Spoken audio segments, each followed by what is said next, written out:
Welcome back to another episode of Talking Sports with your boy DP. And we got them conference championship games up next. This is what I'm finna talk about this week.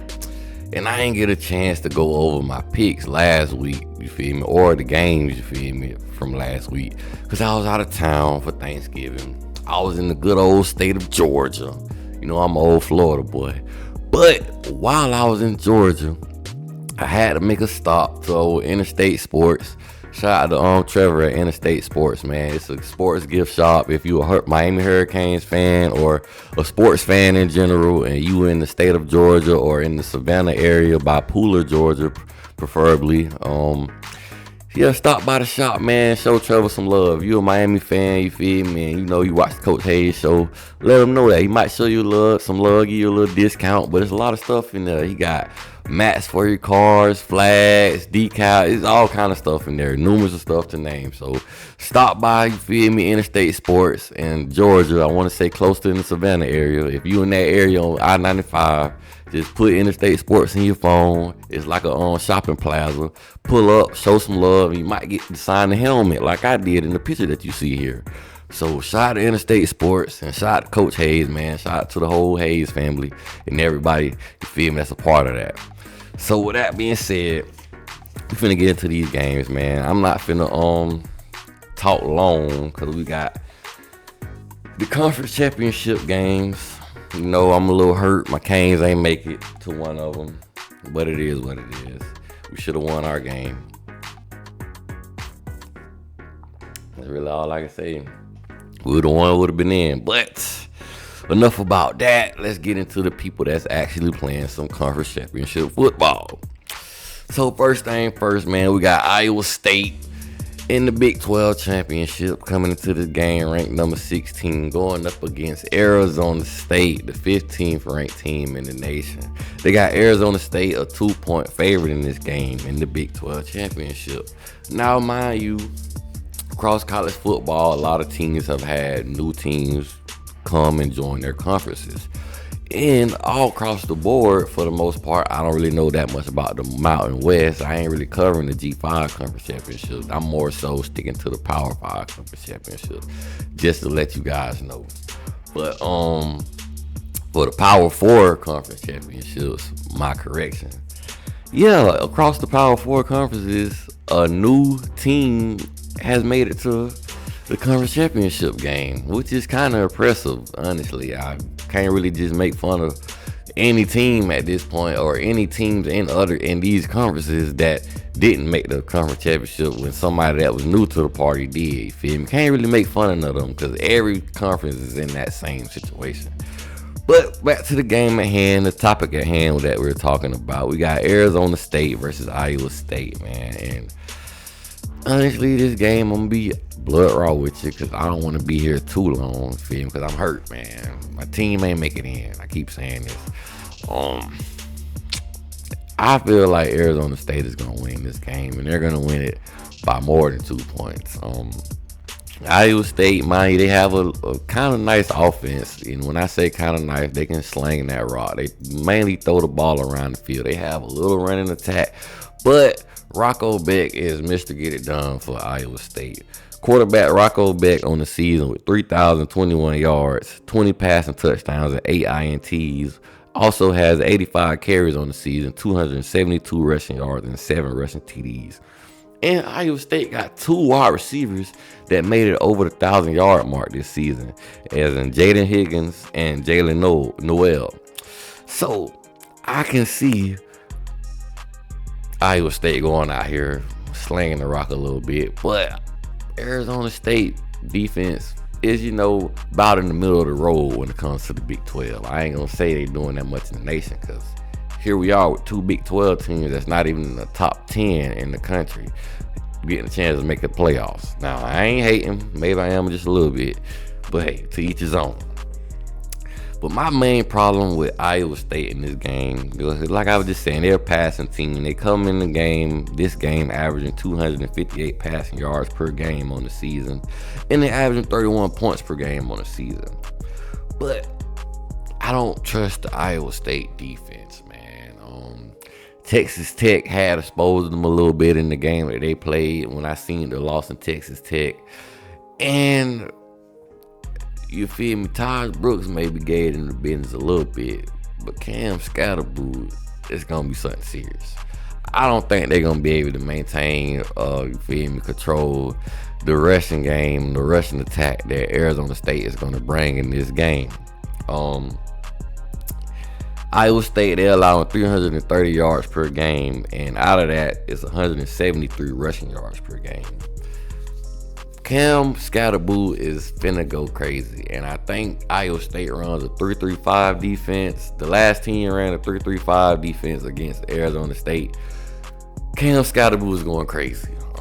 So I don't know how that's gonna work out for Iowa State. Now, mind you, I can give them a little bit more respect because I don't know how good Arizona State defense is gonna come out here and play as far as against Iowa State passing attack. But I do know if Arizona State go out here and run this rock, we can just pretty much keep the ball away from Iowa State offense.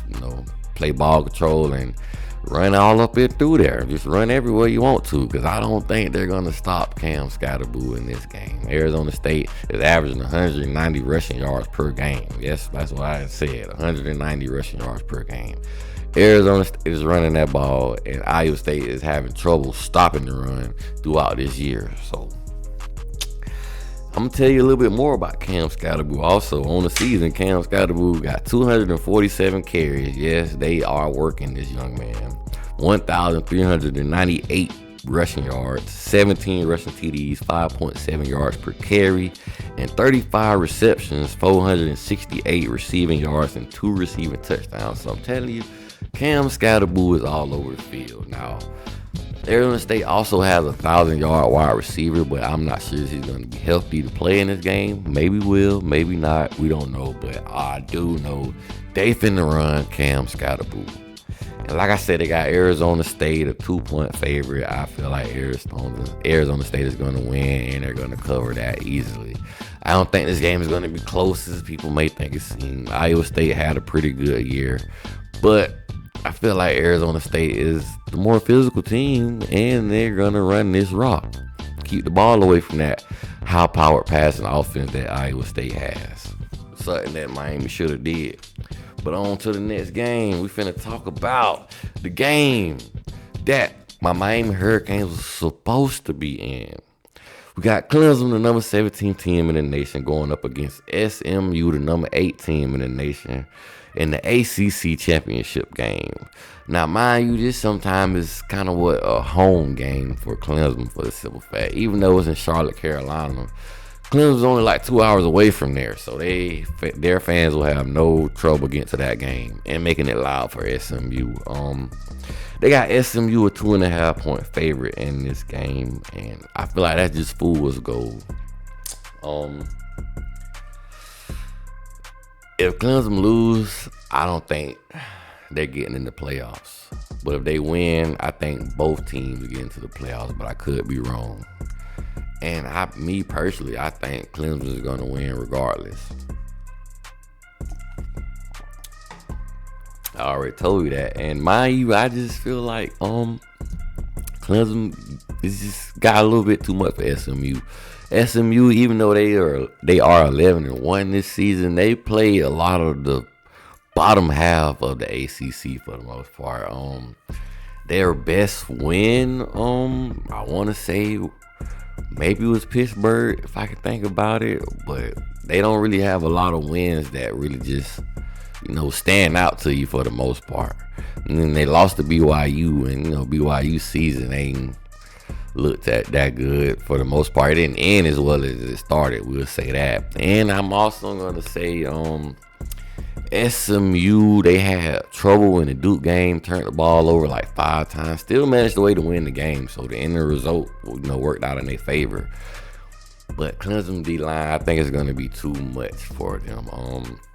Peter Woods, D-tackle for Clemson, 3 sacks on the year. And TJ Parker, he got 10 sacks on the year with 5 forced fumbles. Clemson got 31 team sacks on the year. I feel like the trenches is going to just play the big part in this game. And Clemson have seen they seen Jafari Harvey before, they seen Harrison Hunt before. Now, even though these guys are playing at a higher level, I don't know, man. I think Clemson is just gonna be too much for them, and I think the mobility of Cade Klubnik is gonna do Clemson a lot of justice. Also, Cade Klubnik is a junior this year. Hopefully, he's also come back and give Clemson a senior year, because that's gonna really help in Clemson's favor.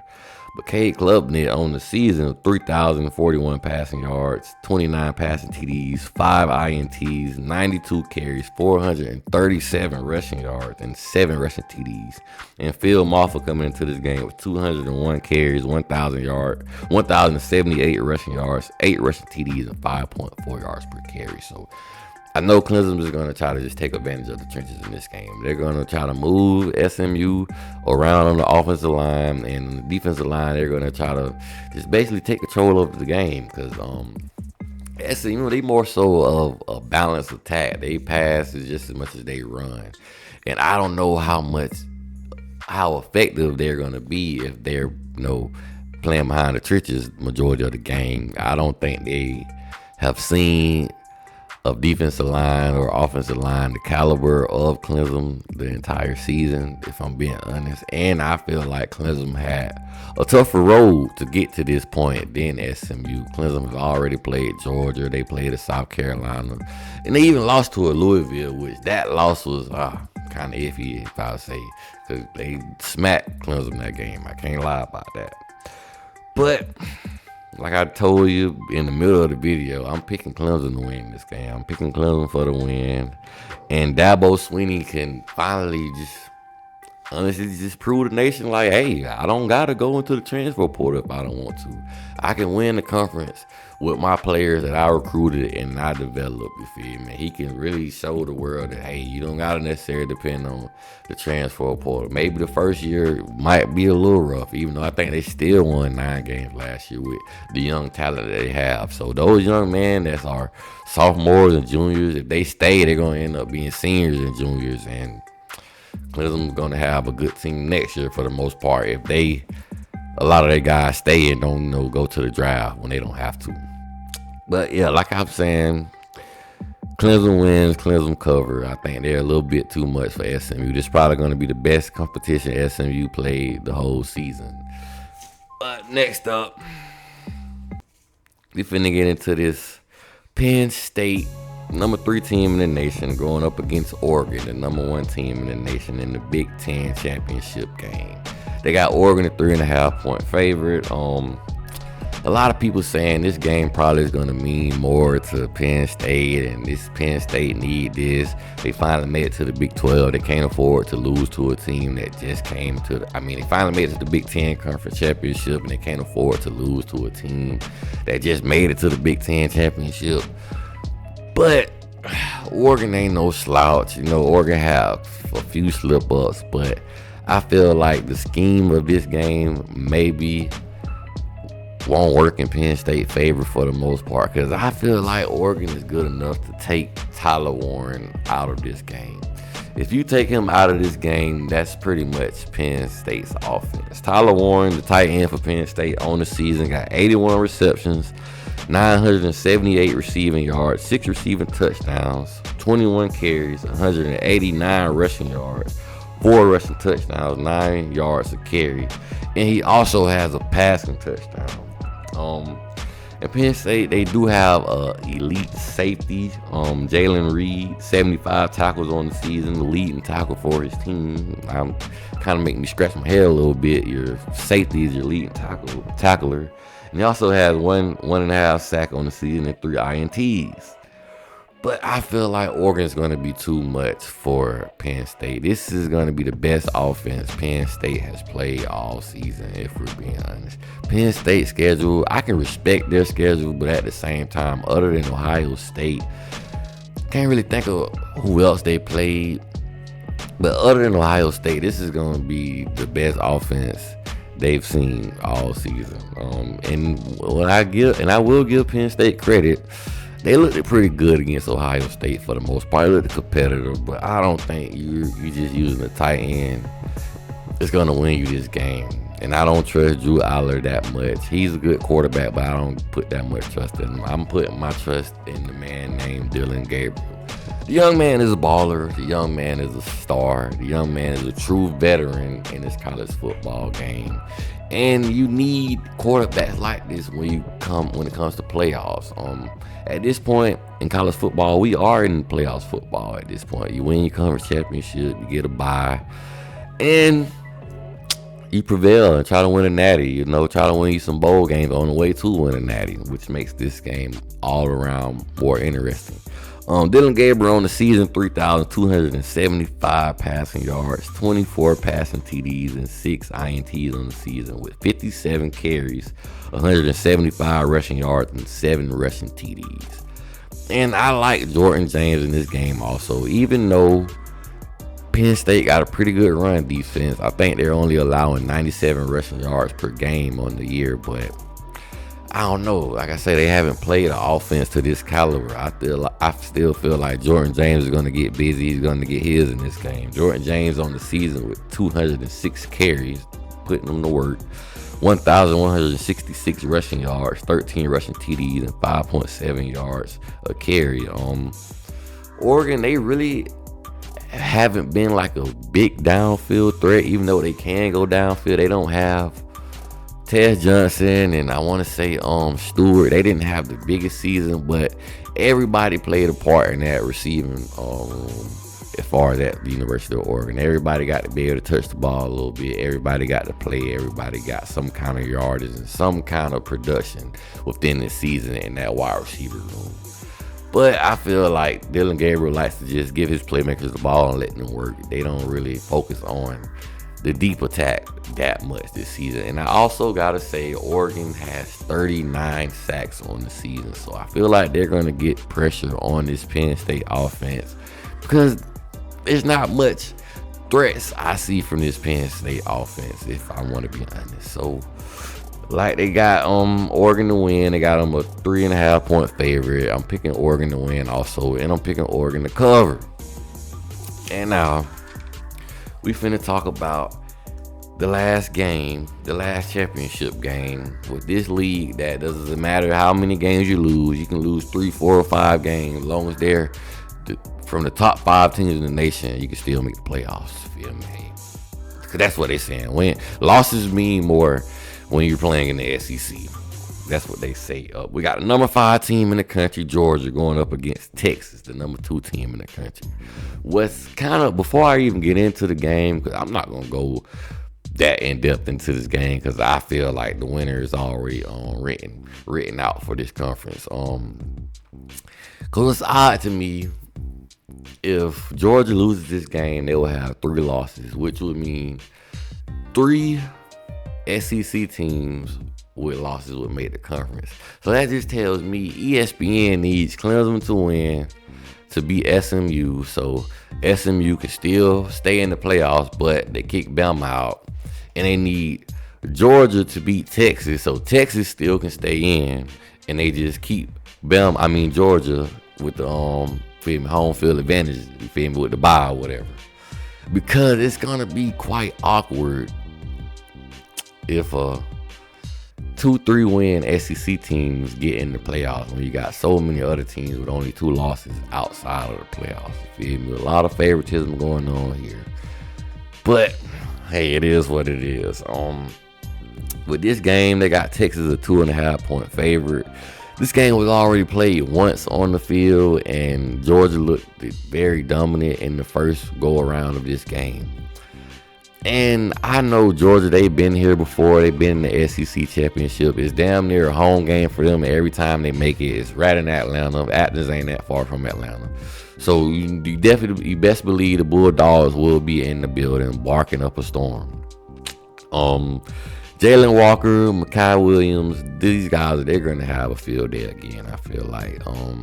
Texas haven't showed me anything this season to feel like they are the number 2 team in the country, if I'm being honest. They didn't really play the best competition in the SEC this year. They played the bottom half of the SEC, if we must be honest. The best team, the win they got, I will say, was Texas A&M, and Texas A&M already had 3 losses on the year. So, hey, that speaks for itself. So yeah, I'm picking Georgia in this game. I'm not putting my trust in Carson Beck. I'm not putting my trust in the Georgia running game. Even though Carson Beck have shown he could, get out of his, slumber and ball. He hopefully Napoleon Dynamite don't show up and Carson Beck shows up. He stresses when he watches football games. I don't know if that was the best thing to say. I understand what he's saying. You feel me? He's more worried about the scheme and the game plans of the team instead of just watching the game and enjoying it. I clearly understand what he means, but I don't know, man. I wouldn't say that in public. But like I said, I'm picking Georgia to win solely because I trust the Georgia defense. Even though it was a so-called hard-fought game when they played Georgia Tech, but when Miami lost to Georgia Tech, it was just embarrassment. It's crazy. But saying but a lot, I'm sorry. Anyhow, Georgia, they have to get it done on the defensive side of the ball. I feel like the offense will be able to make enough plays, but I feel like they got enough on defense to, kind of do some of the similar things they did to Texas in the first game. And I've been hearing people say Texas need to try to use the format that Georgia Tech used when they played against Georgia. But Texas doesn't have a Hayes King. I got to give Hayes King a lot more credit than a lot of people give him. That young man is a quarterback, and he got heart. He's a dog. And one thing about that read option, he has perfected it. He knows when to pull that thing at the right moments and when to let the running back have it at the right moments. And he has did that to the key. He rarely makes mistakes, but I will say when he do make mistakes, they be big ones that hurt him, like it hurt him in the game that they played. So I don't think Arch Manning is going to be able to give you that same flavor that Hayes King gave you. Even though Arch Manning, he's a decent quarterback, but I feel still like he got some mango seeds he need to grow. Quentin Ewers, if he has a good game, I feel like it will keep this game competitive and close. But I think at some point Georgia defense will prevail. Texas may want their good back, but Georgia, they been here before, man. They win SEC championship. This is what they do. You let them get this far. You let Coach Kirby Smart get this far. He's going to get the job done. I don't see Coach Kirby Smart losing this game unless the team has a logo with an A on it, and that's Alabama. Other than Alabama, I don't see Kirby Smart losing this game. So, with that being said, share, subscribe. It's all about the you still. Even though we ain't make it, we're gonna be probably in the Pop-Tart Bowl, and I'm gonna talk about that when they make it official. But your boy is out. You feel me? Hey, it's still all about the YouTube, baby. Let's get it. I still can't go nowhere, man. Shout out to all the people that signed to the Miami Hurricanes also in this past recruiting class, the 2025 class. Shout out to y'all. I'm out.